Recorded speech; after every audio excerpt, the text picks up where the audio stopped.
오늘 이야기는 인천에 사시는 30대 여성분이 보내주신 사연입니다. 과연 어떤 사연일지 이야기로 만나보겠습니다.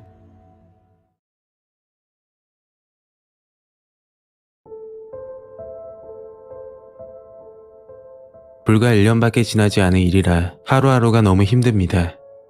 바쁘게 일을 하다가도 그 친구 생각이 나면 아직까지 섬뜩하네요. 이야기의 시작은 제가 중학교 시절로 돌아갑니다. 저는 어릴 적 친구들과 잘 어울리는 외향적인 성격이었죠. 저를 따르는 친구들도 꽤 많아서 중학교 내내 반장까지 할 정도였습니다. 그리고 중학교 3학년 학교를 마치고 집으로 가고 있는데 혼자서 걸어가는 어떤 아이를 보게 됐죠. 어디서 많이 본 뒷모습이라 빠른 걸음으로 쫓아가 얼굴을 확인했더니 같은 반 친구였습니다. 이 친구는 늘 조용한 성격에 늘 있는 듯 없는 듯 했던 친구였는데 혼자서 걸어가는 모습을 보니까 안쓰러운 생각이 들더군요. 같이 집으로 걸어가면서 이야기를 나눴는데 친구 이름은 영미라고 했고 사는 곳도 저희 집과 가까운 편이었죠. 이왕 이렇게 된 거 잘 챙겨줘야겠다 생각이 들었고 그 인연은 20년 동안 이어졌습니다. 고등학교를 졸업하고 대학교로 나와 직장에 들어가서도 연락을 하며 가깝게 지냈죠. 어느 정도였냐면 아무리 바빠도 일주일에 한 번은 얼굴을 보고 전화나 카톡은 수시로 하던 사이였습니다. 영미 성격이 저에게 잘 맞춰주는 성격이라 싸우는 일도 많이 없었죠. 다만 저도 사람이라 간혹가다 혼자 있고 싶을 때가 있는데 영미는 시도 때도 없이 연락이 와서 일부러 피했던 적도 있었습니다. 제가 연락을 받지 않아도 다음날이면 아무렇지도 않게 연락이 왔죠. 그리고 첫 번째 사건은 제가 20대 중반쯤 일어났을 거예요. 대학교 시절 남자친구를 사귀게 됐고 자랑도 할 겸 영미에게 소개를 시켜줬죠. 영미는 저와 남자친구를 보고 너무 잘 어울린다며 오래 갔으면 좋겠다고 하더라고요. 그렇게 셋이서 밥을 먹었고 정확히 3일 후에 남자친구와 헤어지게 되었습니다. 이유를 물었더니 말도 해주지 않고 일방적으로 차이게 됐죠. 그 당시 너무 힘들어 영미에게 모든 걸 털어놨고 영미는 위로를 해주면서 더 좋은 사람 만날 수 있을 거라고 하더군요. 그 사건 이후로 알 수 없는 일들이 계속 생기게 됩니다. 20대 후반부터 30대 초까지 남자친구를 6번 정도 사귀었는데 일주일이 지나지 않아 이유 없이 헤어지자고 하더군요. 처음에는 제가 무슨 잘못을 한 건지 혼자서 고민을 많이 했는데 도저히 답을 찾을 수가 없었죠. 영미는 그럴 때마다 인연이 아닌 거라고 위로해 주었고 계속 헤어지다 보니 남자를 만나는 것에 대한 트라우마까지 생기더군요. 그러다 쉬는 날 영미를 만났고 영미 손에 이끌려 어디론가 가게 됐죠. 그곳은 타로점을 보는 곳이었는데 꽤 잘 맞춘다고 소문이 났다고 하더군요. 제가 남자를 만나면 일주일도 못 가 헤어진다고 했더니 몇 가지 카드를 보여주셨죠. 그리고 제가 남자 복이 없다고 옆에 있는 영미를 가리키며 친구 복은 타고났으니 남자를 만나고 싶으면 영미에게 잘해주라는 말을 하더군요. 그냥 재미삼아 본 거지만 기분이 마냥 좋지만은 않았습니다.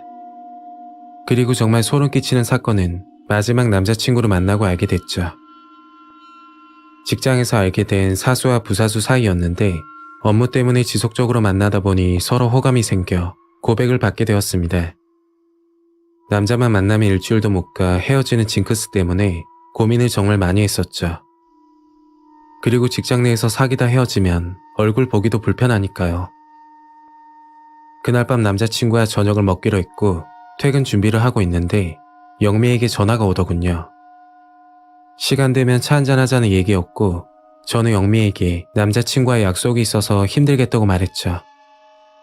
그러니까 일주일 만나고 또 헤어지면 어떻게 할 거냐고 걱정스러운 말을 하더군요. 그 얘기를 마지막으로 전화를 끊고 남자친구와 저녁을 먹으면서 이야기를 했죠. 과거에 만나는 사람마다 일주일도 못 가 이유 없이 헤어졌다고 하니까 그 말을 듣고 남자친구는 절대 그런 일 없을 거라고 웃으면서 말을 하더군요. 그런데 며칠 후 남자친구에게서 뭔가 이상한 느낌을 받았습니다. 직장에서 인사를 해도 받아주지 않고 무시를 하더군요. 저는 너무 답답해서 도대체 왜 그러냐고 물었더니 몰라서 그러냐며 오히려 화를 내는 거였죠. 진짜 모른다고 설명을 해보라고 하니까 남자친구는 한숨을 쉬면서 사진 한 장을 보여주더군요. 그 사진을 보고 충격을 받아 아무 생각이 들지 않았습니다. 사진 속에는 저와 다른 남자가 모텔 앞에 서 있는 사진이었죠.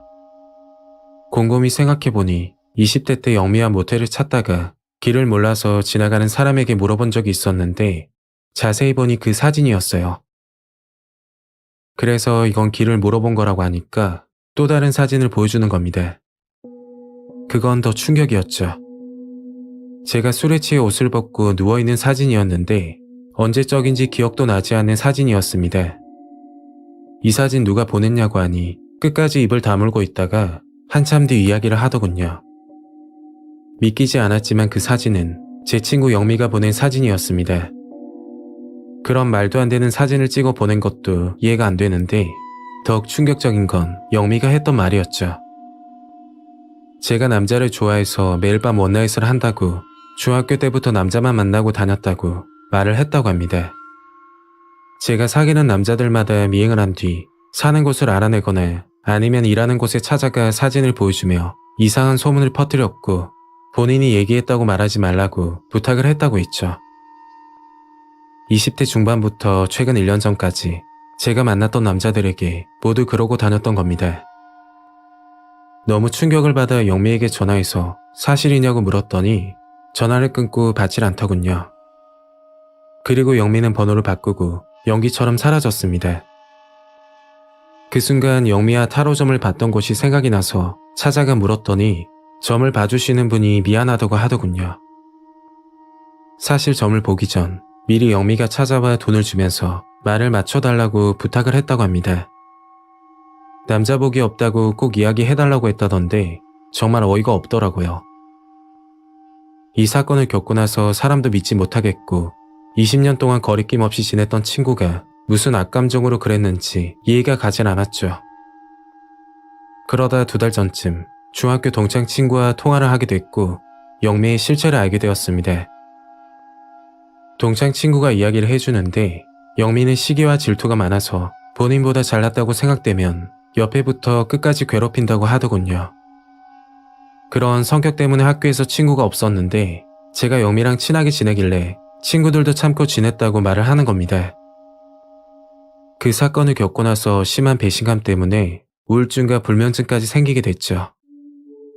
아무것도 모르고 영미와 계속 지냈다면 더 큰 화를 입었을 수도 있었겠다 생각하니 정말 섬뜩하더군요. 정말 친했다고 믿었던 친구가 뒤에서 그런 짓을 했다고 생각하니 지금도 믿기지 않네요. 이번 일로 다시 한번 사람이 무섭다는 걸 다시 한번 깨닫게 되었습니다.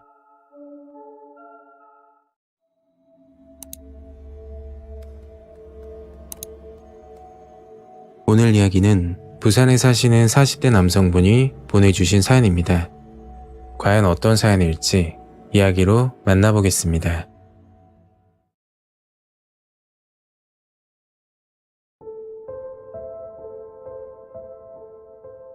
저는 부산 단감동에 거주하는 남자입니다. 지금부터 3년 전쯤 겪은 일이고 그 당시 너무 충격을 받았던 사건입니다. 지금부터 3년 전, 제가 2003년 기준으로 마흔이니까 30대 후반에 있었던 일이죠. 자랑 같지만 평소 운동을 좋아해서 몸매가 좋다라는 소리를 많이 듣는 편입니다. 그 덕에 20대 때는 여성분과 연애를 많이 했지만 아쉽게도 결혼까지는 가지 못하고 전부 헤어졌죠. 그리고 30대에 들어서고 나니 하는 일도 바빠지고 연애할 시간도 부족하더라고요. 이상하게 나이를 먹으면 먹을수록 누군가를 만나 알아가는 과정이 정말 힘들었어요. 만나다 보면 서로 맞지 않는 부분이 있는데 그때마다 감정 싸움을 해야 하는 것도 너무 피곤했죠. 뭐 그렇게 지내다 금방 30대 중반이 됐고 그 시점부터 어머니의 잔소리가 심해지기 시작했습니다. 만나는 여자는 없는지, 결혼은 언제 할 건지 그런 말씀을 자주 하셨어요. 그때마다 요즘 일이 바빠서 그렇다고 여유되면 충분히 만날 수 있으니 걱정 말라고 말씀드렸죠. 그렇게 30대 후반에 접어드니 친척들까지 제 근황을 물어보는 겁니다. 그 당시 설날과 추석날이 제일 싫었어요. 어느 날 퇴근하고 집으로 들어갔는데 어머니가 저에게 폭탄 선언을 하는 겁니다. 올해 안에 결혼을 꼭 하라는 말씀이셨는데 그게 아버지가 퇴직을 앞두고 있는 탓도 컸죠. 에이, 지금 만나는 여자도 없는데. 그러니까 어머니는 중매 결혼을 말씀하시더라고요. 그래서 중매는 싫다고 연애 결혼을 할 거라고 했더니 어머니가 사진 한 장을 보여주셨죠. 저보다 4살 연하라고 하던데 생각보다 참하고 미인이라서 누구냐고 물어봤어요. 예전부터 어머니는 철학관에 들려 사주나 운세를 보셨는데 거기서 만났던 할머니가 중매를 해준다고 했답니다. 그 할머니가 연결시켜줬던 부부들은 하나같이 잘 산다며 소문이 났다고 했죠. 그래서 어머니는 할머니를 찾아가 부탁을 드렸고 사진 한 장을 받았다고 합니다. 그 사진을 제가 본 거였고 직접 만나봐야 알겠지만 사진만 봤을 때는 나쁘지 않아서 어머니 의견에 따르기로 했죠. 그리고 일주일이 지나 조용한 카페에서 약속을 잡게 됩니다. 첫 만남이라 약속 시간보다 20분 일찍 도착했고 자리에 앉아서 기다리고 있었죠. 그리고 잠시 후 중매 서시는 할머니가 도착했고 상대방 여자분이 도착 전까지 할머니와 이야기를 나눴습니다. 제가 잘 돼서 결혼까지 하게 되면 재물 운이 들어올 거라고 서로 아주 잘 맞는 궁합이라고 말을 하셨어요. 그런 이야기를 하고 있다가 약속 시간에 맞춰 상대 여자분이 도착했고 중매 할머니는 카페를 나가셨죠. 여자분은 사진과 흡사한 외모로 굉장히 호감형이었고 말씀도 조리 있게 잘 하시더라고요. 그런데 대화를 하다 보니 살짝 이상하다는 느낌이 있었습니다.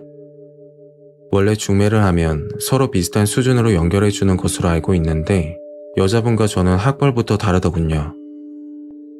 저는 실업계 고등학교를 졸업하고 전문대를 나와 작은 중소기업에 다니고 있는 처지고 여자분은 부산에서 알아주는 4년 대학에 거기다 석사 과정까지 수료했다고 했죠.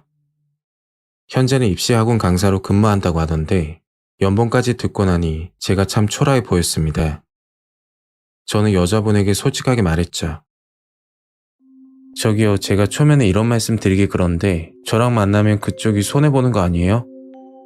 그러니까 여자분은 제 학벌과 직업까지 알고 여기에 나온 거고 만약 싫었으면 중매 거절을 했을 거라고 대답했죠.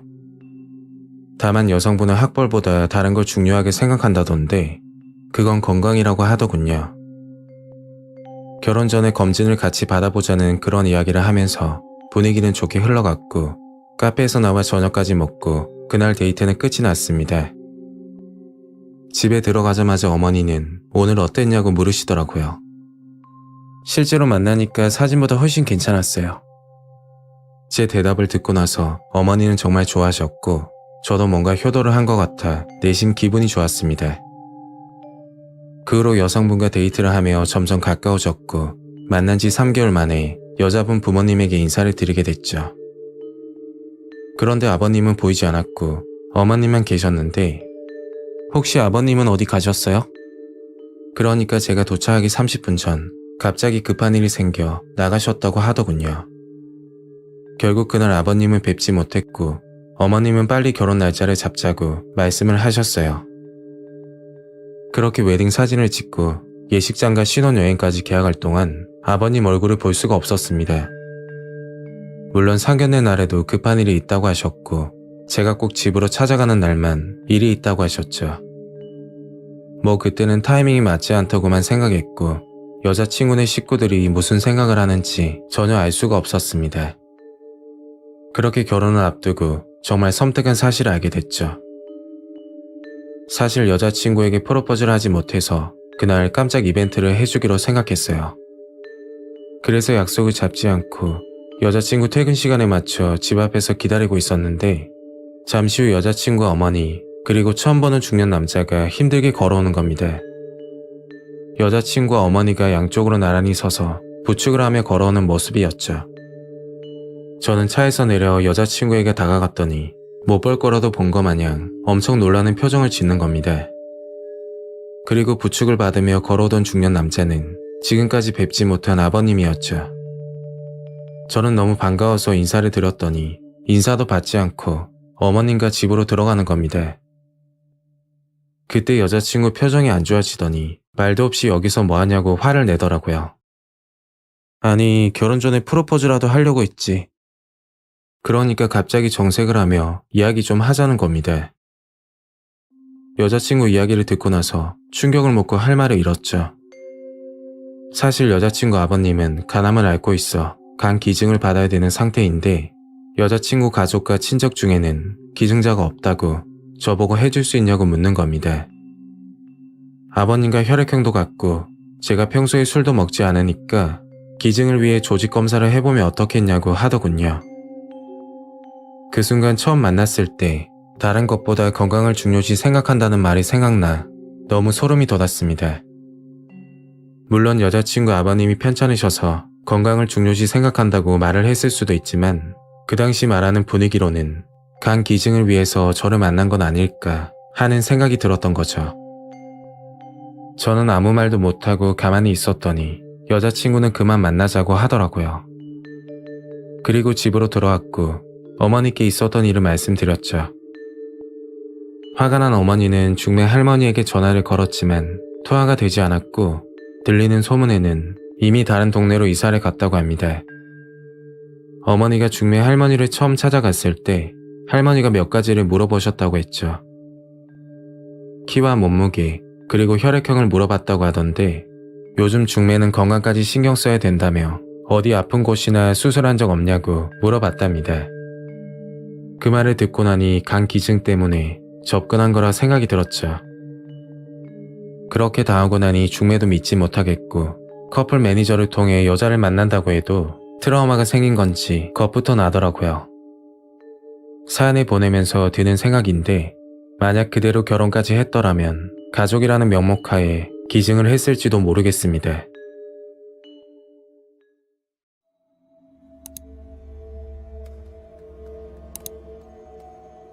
오늘 이야기는 서울에 사시는 30대 남성분이 보내주신 사연입니다.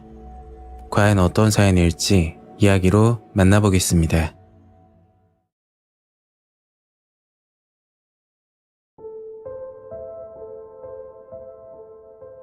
제가 33살 때 겪은 정말 무서운 일입니다.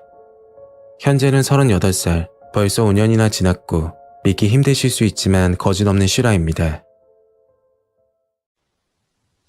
지금부터 5년 전, 저는 울산에서 방을 얻어 혼자 살고 있었습니다.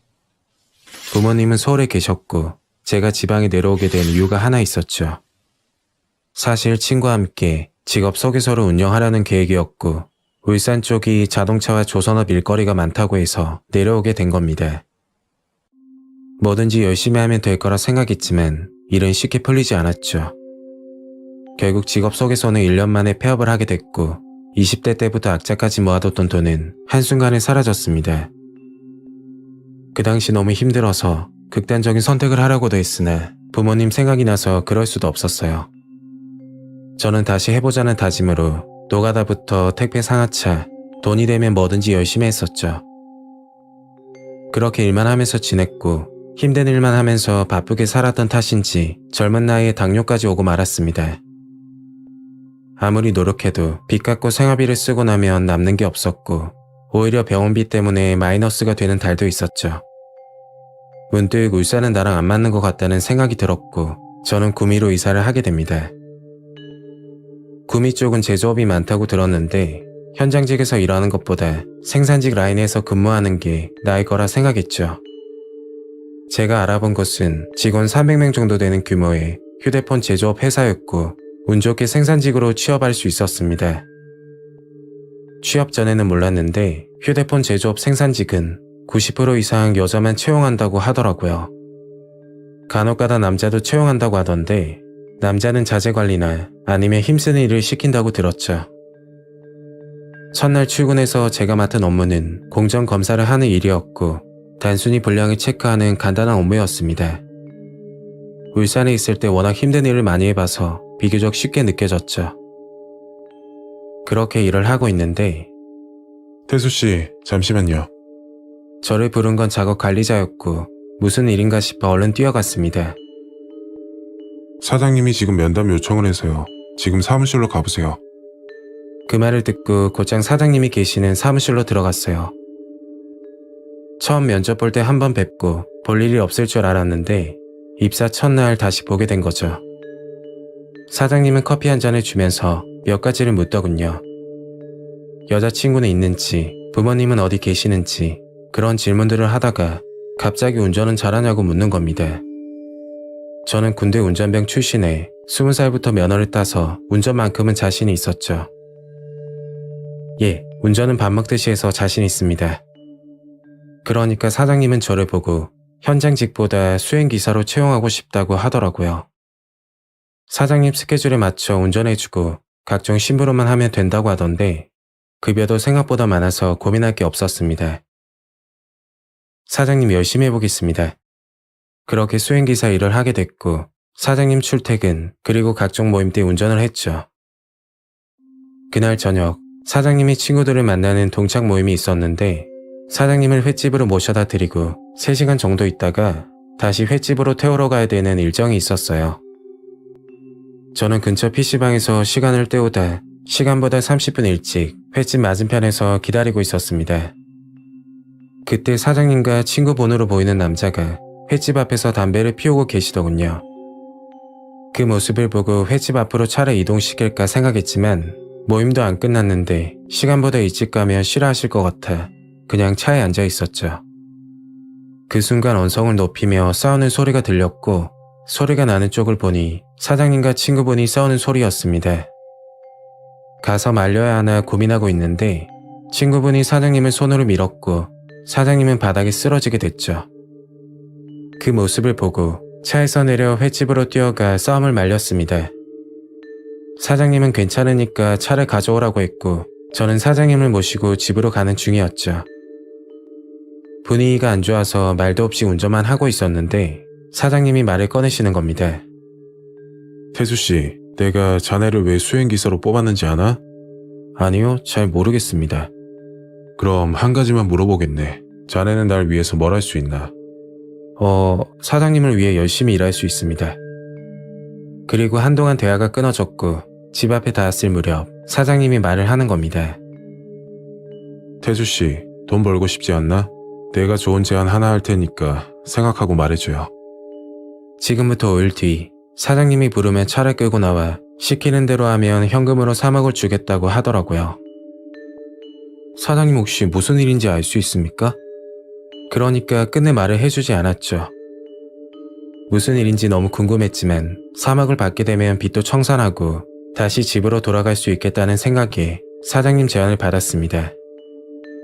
그때 사장님은 웃으면서 선물을 하나 주셨는데 그건 휴대폰이었고 앞으로 이 전화로만 연락한다고 하셨어요. 그리고 5일 뒤 약속날이 됐고 사장님 연락만 기다리고 있었는데 아마 시간은 밤 10시에서 11시 사이였을 겁니다. 그제서야 사장님 연락이 왔고 성종동에 있는 참치집으로 오라고 하더군요. 차를 끌고 가게에 도착하니 사장님과 저번에 싸웠던 친구분이 있는 겁니다. 두 분은 같이 차에 올라탔고 2차 장소로 가자고 하더라고요. 사장님, 이 차는 어디로 모실까요? 태수씨, 문자로 알려줬잖아요. 얼른 갑시다. 사장님 말을 듣고 문자를 확인했더니 구미 산동읍에 있는 폐차장으로 가달라는 문자가 있었습니다. 여기서 15km 정도 되는 거리였고 이 차를 폐차장으로 가달라니 점점 안 좋은 느낌이 들기 시작했죠. 사장님과 친구분은 뒷자리에서 웃으면서 이야기를 하고 있고 저는 걱정을 하면서 목적지로 가고 있었습니다. 도대체 뭘 하려고 이 시간에 폐차장으로 가는 거지? 3억을 그냥 주지는 않을 건데 진짜 미치겠네.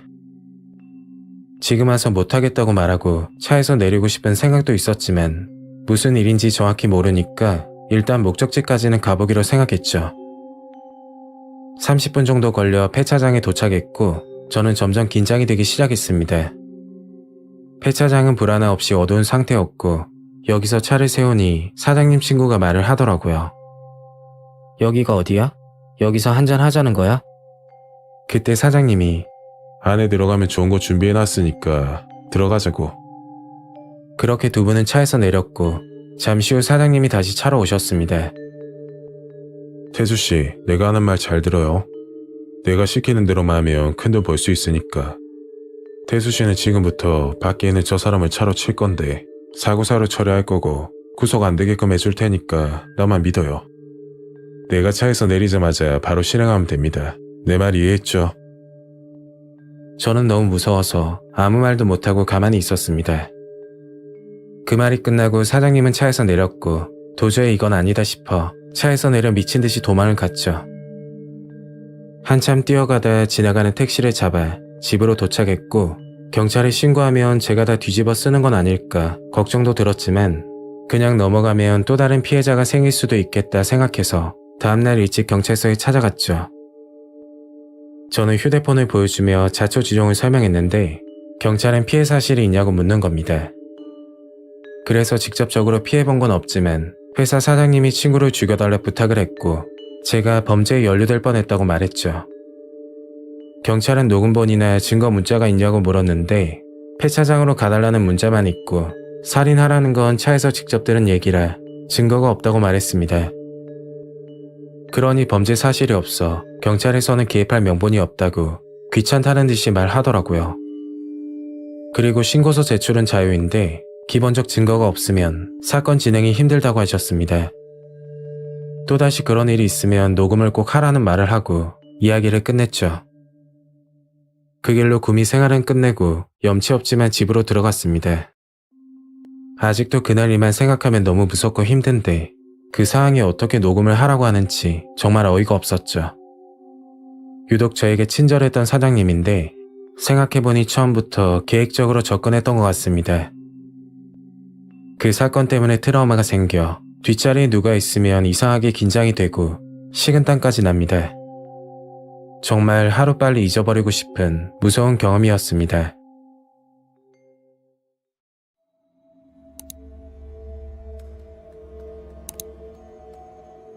자, 오늘 이야기는 충북에 사시는 30대 여성분이 보내주셨습니다. 과연 어떤 사연일지 이야기로 만나보겠습니다.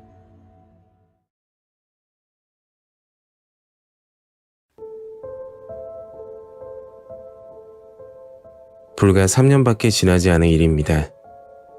저희 가족에 관한 이야기라 제보를 해야 할까 많이 고민하다 용기 내어 사연을 보내게 되었습니다.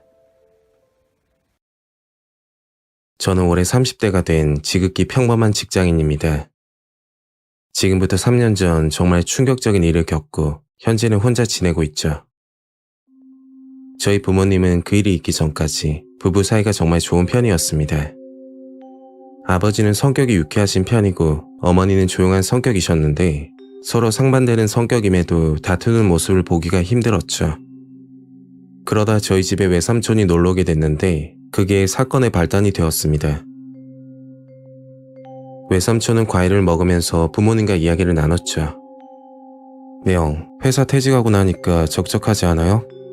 그렇긴 하지. 그래서 요즘 등산도 하고 있어. 이런 평범한 일상 대화였는데 갑자기 삼촌이 좋은 곳이 있다며 저희 부모님께 설명을 하기 시작했습니다. 매형, 누나랑 같이 춤 배우는 건 어때요? 아버지는 나이 먹고 무슨 춤이냐며 단칼에 거절했지만 집에서 살림만 하셨던 어머니는 관심을 크게 보이셨죠. 결국 아버지는 어머니를 따라 댄스 스포츠를 배우게 되었고 학원을 다닌 지 3개월 정도 되었을 때 사건이 시작되었습니다. 그날 저녁 퇴근하고 집으로 들어갔는데 집안 분위기가 평소와 많이 달랐죠. 유쾌하시던 아버지는 웃음기 없는 표정으로 앉아 계셨고 어머니는 주방에서 말없이 음식을 하고 계셨어요. 적막한 분위기에 저는 조용히 방으로 들어갔고 잠시 후 거실에서 부모님이 다투는 소리가 들렸습니다. 상세한 내용은 모르겠지만 댄스 학원에 관련된 이야기였고 점점 원성이 높아지더라고요. 저는 거실로 나가 부모님을 뜯어 말렸고 그렇게 싸움은 종료되었죠. 아버지는 화가 나서 밖으로 나가셨는데 그 틈을 타 어머니와 둘이서 이야기를 하게 되었습니다. 글쎄, 오늘 학원에서 연습을 하는데 말이야. 어머니가 하신 이야기는 댄스 학원에 남자와 여자 강사 두 분이 계시는데 어머니가 남자 강사가 춤을 췄다는 게 이유였죠. 그때는 단순히 아버지가 질투를 하셨나 보다 생각을 했고 그날 밤은 그렇게 지나갔습니다. 그리고 일주일 정도 지나 아버지가 저를 조용히 부르더군요. 미정아, 너도 성인이니까 알아야 될 것 같다. 아버지는 심각한 표정을 지으면서 휴대폰 동영상 하나를 보여주셨어요. 정말 충격적인 동영상인데 어떻게 이걸 찍은 건지 이해하기가 힘들 정도였습니다. 동영상 안에는 어머니와 남자 강사가 함께 모텔에 들어가는 동영상이었고 몇 번을 봐도 믿을 수가 없었죠. 아빠 괜찮아? 엄마가 왜? 동영상은 언제 찍은 거야? 아버지는 본인이 찍은 게 아니고 요즘 어머니의 행적이 수상해서 외삼촌에게 말했더니 외삼촌이 어머니를 미행해서 촬영을 했다고 하더라고요. 집에서 살림만 하던 조용한 어머니가 밖에서 다른 남자와 모텔에 들어가는 걸 보니 충격도 충격이지만 아버지가 입은 상처를 생각하니까 너무 마음이 아팠죠. 아버지는 당분간 비밀로 해달라고 하셨고 저는 방으로 들어와 뜬 눈으로 밤을 새웠습니다. 어머니를 볼 때마다 화가 나고 하고 싶은 말이 정말 많았지만 아버지 때문에 참고 지냈죠. 그렇게 힘든 시간을 보내다 어느 날 섬뜩한 일이 벌어지게 됩니다. 아마 새벽 1시에서 2시 정도 됐을 거예요. 그날따라 잠이 안 와서 유튜브 영상을 보고 있는데 밖에서 비명 소리가 나는 겁니다. 저는 급히 거실로 나갔고 사방을 두리번거리면서 쳐다보니 비명 소리는 어머니 방에서 났던 거죠. 그 당시 부모님 사이가 좋지 않아서 서로 각방을 쓰셨는데 분명 어머니 방에서 나는 소리였습니다. 저는 방문을 열려고 다가가니 문이 잠겨 있었고 서둘러 비상 열쇠를 가지고 문을 열었죠. 그때의 모습은 지금도 잊을 수가 없습니다. 아버지는 어머니의 목을 조르고 있었는데 이성을 잃어버린 모습이었죠. 다행히 어머니는 무사하셨고 아버지는 짐을 챙겨 도망가듯이 나가더군요. 어머니는 울면서 물 좀 가져다 달라고 하셨고 저는 어머니께 물었죠. 엄마, 나 다 알고 있어. 학원 강사랑 정말 사실이야? 그러니까 그게 무슨 말이냐면서 되묻더군요. 저는 아버지에게 들은 내용을 그대로 말했더니 이야기를 들은 어머니는 모든 게 거짓이라고 말씀하셨죠. 어머니가 해주신 이야기는 그날 외삼촌이 남자 강사 어머니를 모텔로 불렀다고 합니다. 무슨 이유인지는 모르겠지만 정말 중요한 일이라고 했고 남자 강사는 외삼촌과 친밀했던 사이라 거리낌 없이 모텔로 향했다고 했죠. 그런데 모텔방에는 아무도 없었고 한참이 지나 모텔 입구에서 외삼촌을 만났다고 합니다. 이야기를 들어보니까 외삼촌이 학원 강사 어머니를 모텔로 유인한 뒤 그 모습을 동영상으로 촬영했다고 밖에 볼 수 없었죠. 엄마, 그럼 외삼촌이 속인 거야? 저는 너무 화가 나서 외삼촌에게 전화를 걸었더니 끝내 받지 않았습니다. 그리고 집을 나간 아버지는 당분간 혼자 있고 싶다며 연락을 피하셨죠. 그렇게 일주일 정도 지나 경찰서에서 연락을 받았는데 아버지와 외삼촌이 살인 미수로 검거됐다는 소식이었어요. 저는 깜짝 놀라서 곧장 경찰서로 쫓아갔고 소름 끼치는 사실을 알게 되었죠. 아이고, 이미 자백은 다 받았고요. 결정적인 증인도 있는 상황입니다. 외삼촌은 사업을 준비하던 중이라 돈이 필요해서 그날 저희 집에 방문했고 아버지는 돈을 빌려주려고 했으나 어머니가 반대를 했다고 합니다. 결국 거절을 당하자 다른 방법을 생각했다고 하는데 아버지를 이용해서 어머니와 헤어지게 만들려는 계획을 세웠다고 했죠. 외삼촌은 의도적으로 아버지에게 여자를 접근시키기로 했고 적합한 장소는 댄스 학원이었습니다. 그런데 의도치 않게 어머니가 관심을 보이자 계획을 변경했다고 하더군요. 외삼촌의 지인이 학원 강사로 근무하고 있었고 삼촌은 학원 강사에게 돈을 주면서 어머니에게 접근하라고 부탁을 했다고 했죠. 어머니와 학원 강사가 모텔에 들어가 오해를 하게끔 계획을 세우고 외삼촌은 밖에서 동영상을 찍어 아버지에게 보냈던 겁니다. 그런데 충격적인 사실은 그게 끝이 아니었죠. 정작 바람이 난 건 아버지였고 내연녀와 동거를 하기 위해서 어머니를 살해하려고 했던 겁니다. 아버지는 늦은 나이에 바람이 나서 정상적인 판단을 할 수 없었다고 진술했다고 하더군요. 모든 계획을 알고 있던 남자 강사는 양심의 가책을 느껴 경찰에 자수했고 사건이 밝혀지게 된 거죠. 아버지가 보여준 동영상부터 어머니가 바람이 났다고 슬퍼하던 모습까지 모든 게 거짓말이고 연기였던 겁니다. 사실을 알고 나서 이게 꿈인지 현실인지 믿을 수가 없었습니다. 그때 충격으로 어머니는 정신과 치료를 받고 현재까지 입원을 하고 있죠. 정말 평범하고 화목했던 가정이 한순간에 풍비박살이 되고 나니 너무 힘들고 괴로웠습니다. 남은 건 어머니뿐인데 어머니까지 잘못된다면 혼자 잘 살아갈 수 있을지 걱정이 되네요. 외삼촌과 아버지를 죽을 때까지 용서하지 못할 것 같고 그런 끔찍한 계획을 가지고 접근했다는 사실을 알고 나니 정말 사람이 무섭고 소름이 끼칩니다.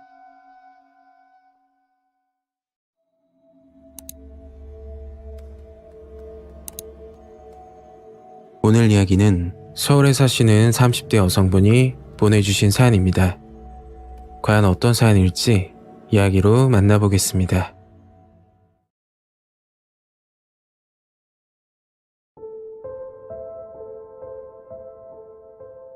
제가 오래전에 겪은 일이 있어서 사연을 보내게 되었습니다.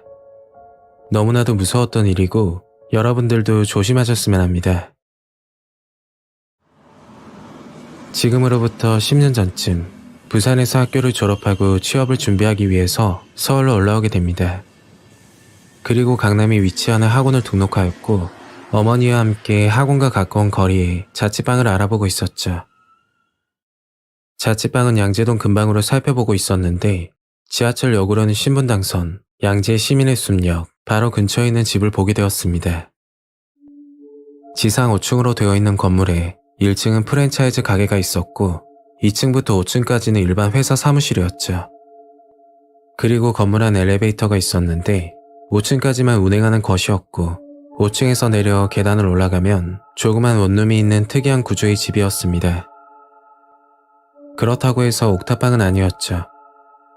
옥탑방은 마당도 있고 옥상 외부에 있는 곳이지만 여기는 건물 안에 위치하고 있었습니다. 아무튼 어머니와 집을 구경했는데 집안 구조는 직사각형 구조로 길게 빠져 있었고 주방에 있는 작은 창문과 화장실에 있던 큰 창문을 열면 바로 옥상이 보이는 구조였죠. 화장실 창문이 유난히 커서 눈에 띄었는데 성인이 드나들 수 있을 정도로 큰 창문이었어요. 원룸 시세는 다른 곳과 별반 차이가 없었고 학원과 가까운 위치라 계약해도 괜찮겠다 생각하고 있었는데 한 가지 걸리는 게 있었습니다. 그건 어머니가 반대를 하셨는데 그 이유가 건물 구조 때문이었죠. 앞전에 말씀드렸듯이 2층과 5층은 일반 사무실이다 보니 밤 10시 이후에는 저 혼자서만 건물 안에 있어야 하는 상황이 될 수도 있으니까 여자 혼자 살기에는 위험할 거라 생각을 하셨습니다. 치안이나 이런 부분도 문제겠지만 건물 안에 불이 나거나 긴박한 상황이 생겼을 때 혼자 있으면 정말 위험할 수도 있을 거란 생각이 들었죠. 그리고 집주인은 빨리 방을 계약했으면 좋겠다고 하시길래 어머니는 집에 문제가 있어서 그런 거 아니냐며 다른 곳을 알아보는 게 좋겠다면서 고민을 하고 있으니까 중개업자분이 학원과 가까운 곳 중에 이만한 곳은 잘 없다고 말씀을 하시더군요. 저는 어머니와 한참 이야기하다 결국 방을 계약하게 됐죠. 그 당시는 위험하다는 생각보다 혼자서 건물을 사용하면 친구들도 불러올 수 있고 아랫집 눈치도 볼 필요 없기 때문에 단점보다는 장점이 많다고 생각을 했었습니다. 하지만 그 생각이 저의 가장 큰 실수였어요. 다음날 이사를 하고 짐 정리를 하고 난 뒤 친구들을 불러 자유로운 생활을 보내는 중이었죠. 그런데 집을 이사하고 한 달이 지났을 때 무서운 일이 생기게 됩니다. 그날 학원을 갔다가 집 근처에 도착하니 밤 9시 정도였고 건물로 들어가 엘리베이터를 탔죠. 5층에서 내려 계단을 올라가는데 5층에 있던 사무실 직원으로 보이는 남자가 계단에서 담배를 피우고 있더군요. 계단을 올라가다 그 남자와 눈이 마주쳤고 눈빛이 이상해 보여서 빠른 걸음으로 집으로 들어갔습니다. 확실하진 않지만 제가 집으로 들어가는 순간까지 뒤에서 저를 쳐다보는 느낌을 받았죠. 집으로 들어가서 혹시 여자 혼자 사는 줄 알고 이상한 생각은 하지 않겠지? 뭐 이런 걱정이 들었지만 아침부터 일찍 일어났던 터라 너무 피곤하더라고요. 저는 얼른 씻고 침대에 누워 휴대폰을 만지다 잠이 들었습니다. 그러다 새벽 1시쯤 화장실을 가기 위해 눈을 떴는데 화장실 창문 밖, 그러니까 옥상이죠. 옥상에서 누군가 서성거리는 그림자가 보이는 겁니다. 이게 한 번만 본 거였으면 잘못 본 거라 생각하고 그냥 넘어가겠는데 이상한 그림자가 계속해서 움직이더군요.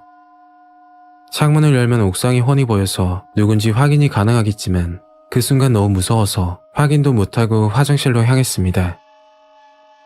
화장실에 앉아서 저게 귀신인지 아니면 사람인지 수만 가지 생각이 들면서 소름이 끼치더라고요. 화장실 불빛을 본 건지 그림자는 보이지 않았고 볼일을 보고 나서 세면대에 손을 씻고 있는데 세면대 거울에 뭔가가 보이는 겁니다. 옥상으로 통하는 화장실 큰 창문 쪽에 검은색 그림자가 가만히 서 있는 거 있죠. 누구세요? 너무 무서워서 떨리는 목소리로 물었는데 창문 밖에는 아무 대답이 없더군요. 그때 창문 밖에 서 있던 누군가가 갑자기 창문을 열려고 힘을 쓰는 겁니다. 그래서 경찰에 신고할 거라고 당장 가라고 소리를 질렀더니 그 자리에 한참을 서 있다가 계단으로 내려가는 소리가 들렸죠. 저는 곧장 경찰에 신고했고 10분쯤 지나 집으로 경찰분이 도착하셨습니다. 자초지종을 설명하면서 아까 집으로 올라올 때 5층 직원으로 보이는 남자가 이상한 눈으로 쳐다봤고 왠지 그 남자가 의심스럽다고 말을 했죠. 그러니까 경찰분은 건물 주변에 CCTV도 안 보이고 좀 더 알아본 뒤 연락을 준다면서 돌아가셨습니다. 그렇게 그날 일은 넘어가게 되었고 한동안은 혼자 있기 너무 무서워서 친구를 불러 같이 있었죠. 저희 집에서 친구와 며칠 동안 같이 지냈는데 아무 일도 일어나지 않았고 친구는 집으로 돌아갔습니다. 그리고 일주일 뒤 아마 밤 11시 정도 됐을 거예요.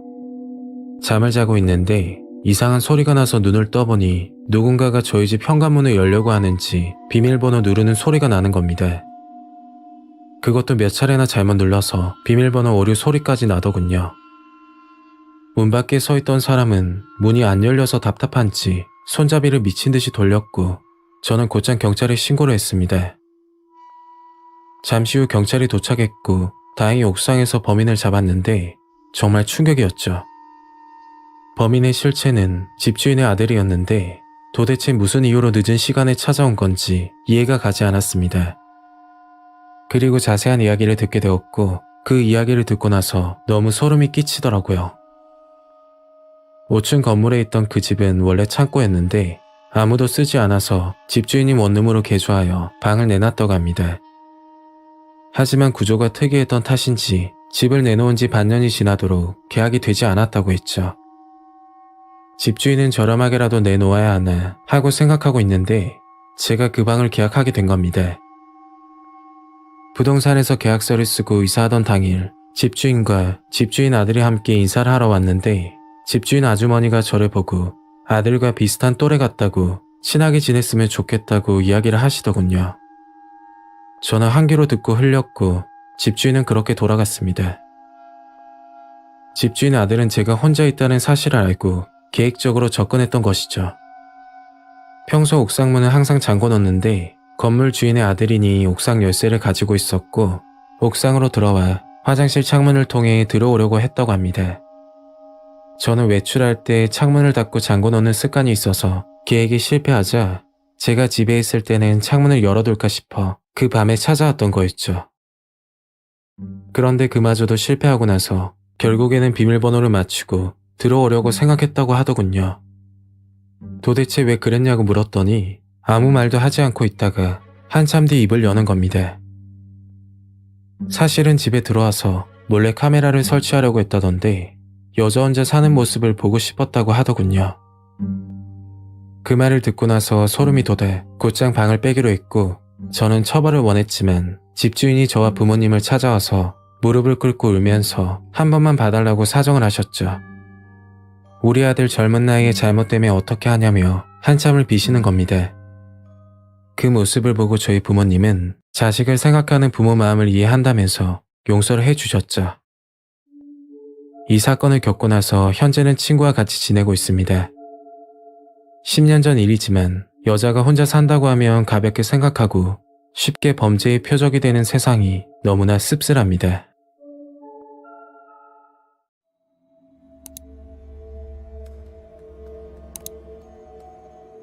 오늘 이야기는 서울에 사시는 30대 남성분이 보내주신 사연입니다. 과연 어떤 사연일지 이야기로 만나보겠습니다.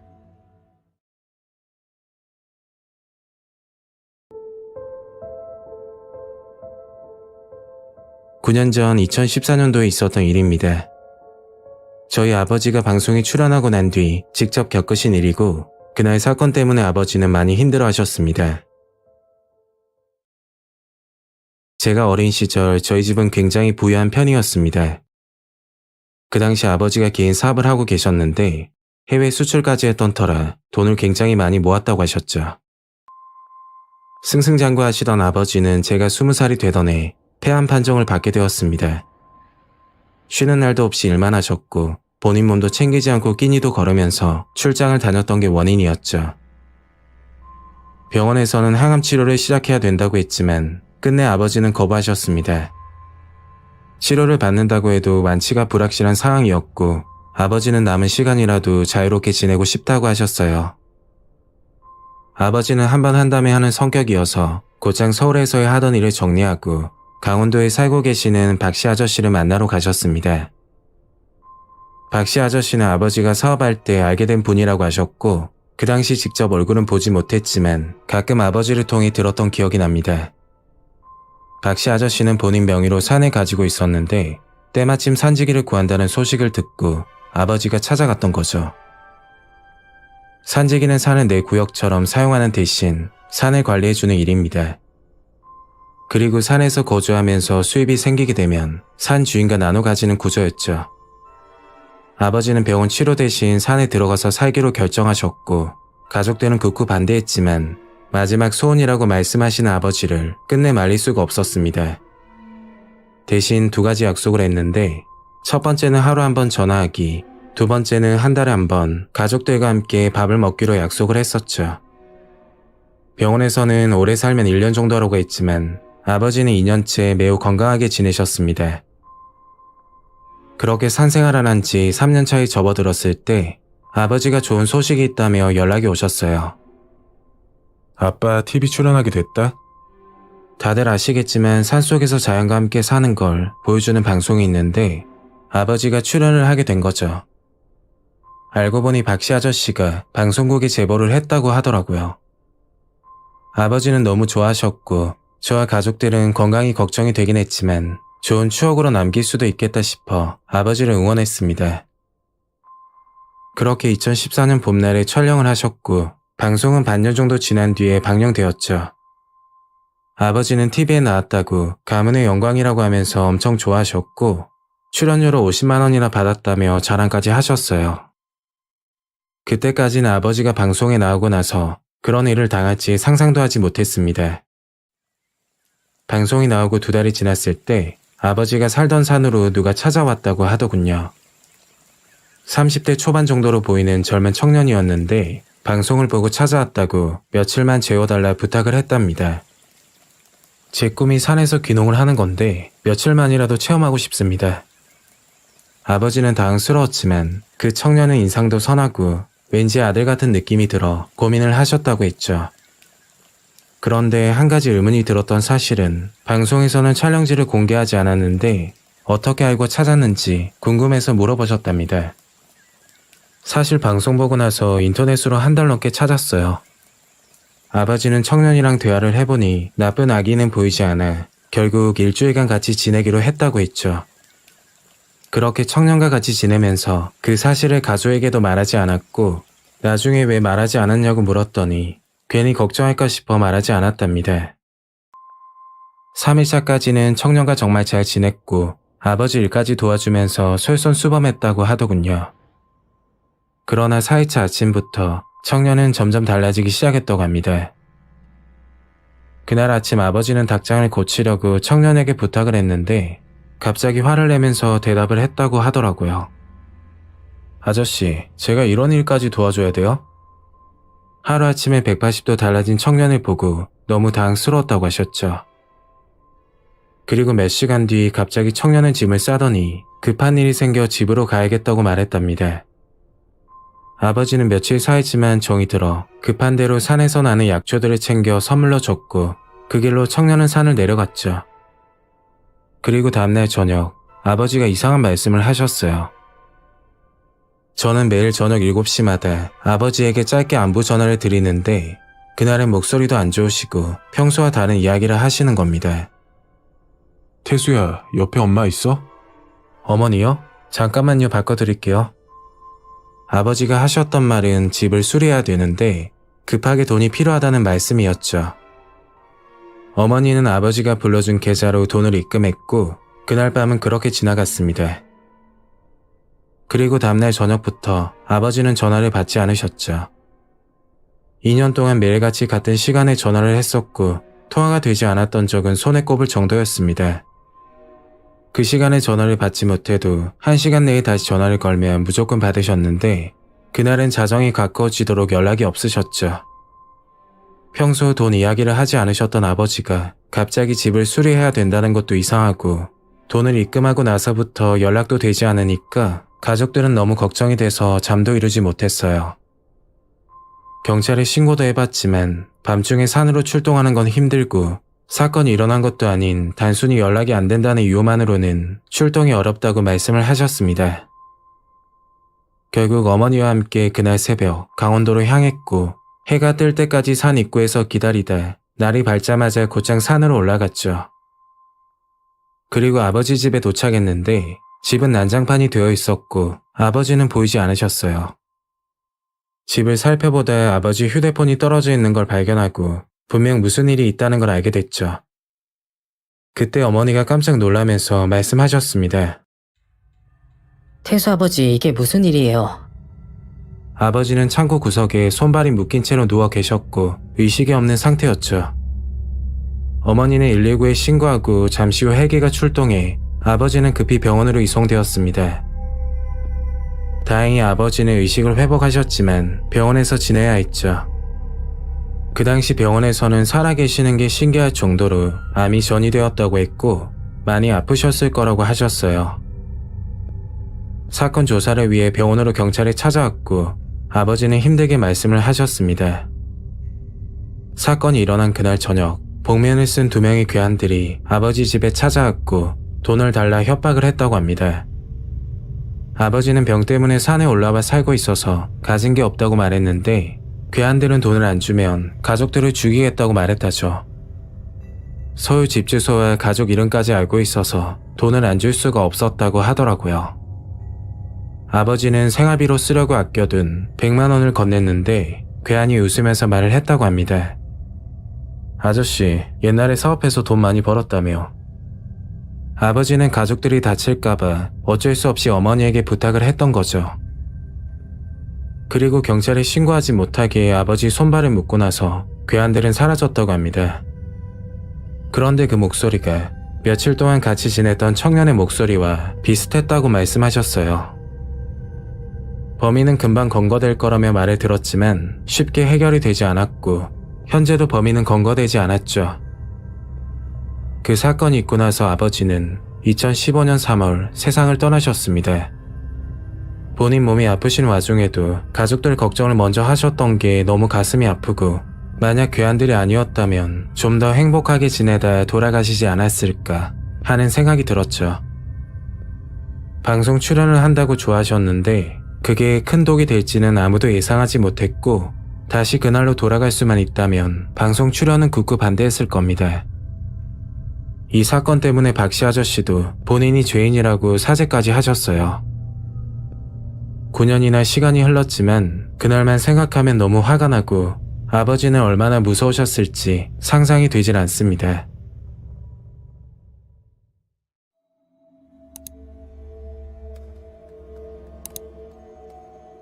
오늘 이야기는 울산에 사시는 40대 남성분이 보내주신 사연입니다.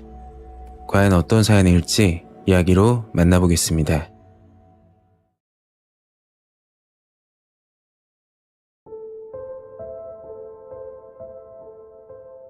제가 울산에 거주할 때 겪은 무서운 경험입니다.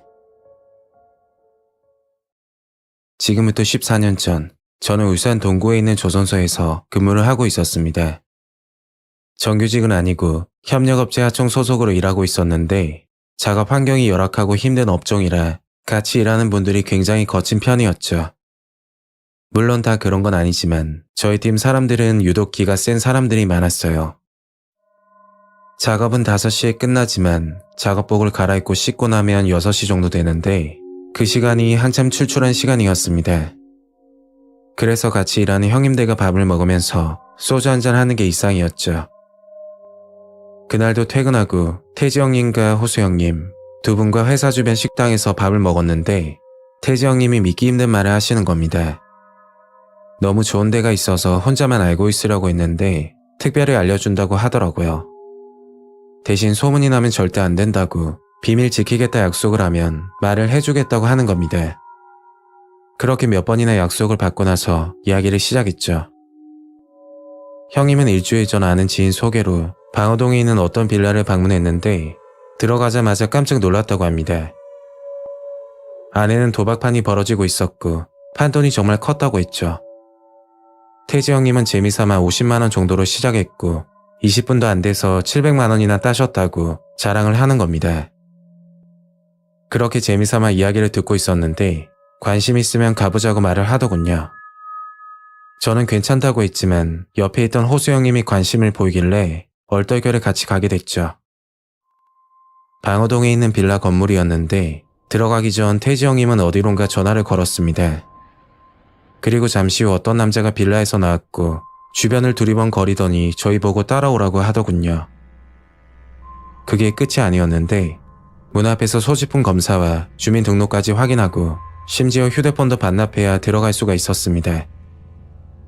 그렇게 문을 열고 들어갔고 규모가 생각보다 커서 깜짝 놀랐죠.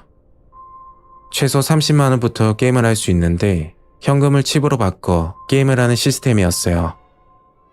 저는 구경을 한다고 했고 형님 두 분은 현금을 칩으로 교환하고 나서 게임을 시작했습니다. 그날 밤 자정이 넘도록 형님들은 섰다를 쳤고 새벽 2시쯤 빌라에서 나오게 됐죠. 두 분 다 손해는 보지 않으셨고 각자 200만 원 정도 따셨다고 자랑을 하더라고요. 그 일이 있고 나서 호수 형님은 결근이 잦아지기 시작했는데 집안일이 있다거나 또는 아는 분이 돌아가셨다는 이유로 한 달에 10일도 출근하지 않던 달도 있었습니다. 어차피 일당직이라 크게 말은 없었지만 결근이 잦으니 팀장님께서 한마디 하시더군요. 결국 호수 형님은 조선소를 그만두게 됐고 간혹가다 술 한잔 하자고 연락이 왔지만 그마저도 점점 뜸해져 간간무소식이 되어버렸죠. 그렇게 일을 하다 팀장님이 저를 불러 호수 형님 소식을 물어보는 겁니다. 호수 형님 가족이 대전에 살고 있었는데 한 달 전부터 연락이 안 돼서 팀장님께 전화가 왔다고 했죠. 그래서 진작 그만뒀다고 말하니까 가족들은 전혀 모르는 눈치였다고 합니다. 그 이야기를 듣고 아는 지인을 통해 호수 형님 근황을 물어봤지만 아는 사람은 없었죠. 그때까지는 무소식이 희소식이라고 어디서 잘 지낼 거라 믿고 있었어요. 그리고 한 달쯤 지나 같은 팀 동생에게 이야기를 듣게 됐는데 태지 형님이 좋은 곳을 소개시켜준다고 해서 따라갔다고 합니다. 그런데 섰다 도박장이었고 동생은 한참 돈을 따다 한 방에 돈을 잃어 너무 아쉬웠다고 했죠. 좀 더 하고 싶었지만 돈이 없어서 나가려고 하는데 거기서 일하는 남자가 동생을 불렀다고 합니다. 그리고 서류 한 장을 주면서 여기에 지장을 찍으면 돈을 빌려준다고 했다더군요. 이자 한 푼 없이 돈을 빌려주는 조건이라 동생은 순간 혹했지만 아래 적힌 글을 보고 그냥 나와버렸다고 합니다. 이자 없이 돈을 빌려주는 조건으로 담보를 걸어야 하는데 담보 조건이 집이나 자동차도 아닌 신체의 일부분이라고 적혀 있었다고 해요. 평소 거짓말을 하지 않는 동생이라 그런 서류가 존재한다는 게 너무 섬뜩했지만 이야기를 듣고 나서 의심이 가는 사람이 한 명 있었습니다.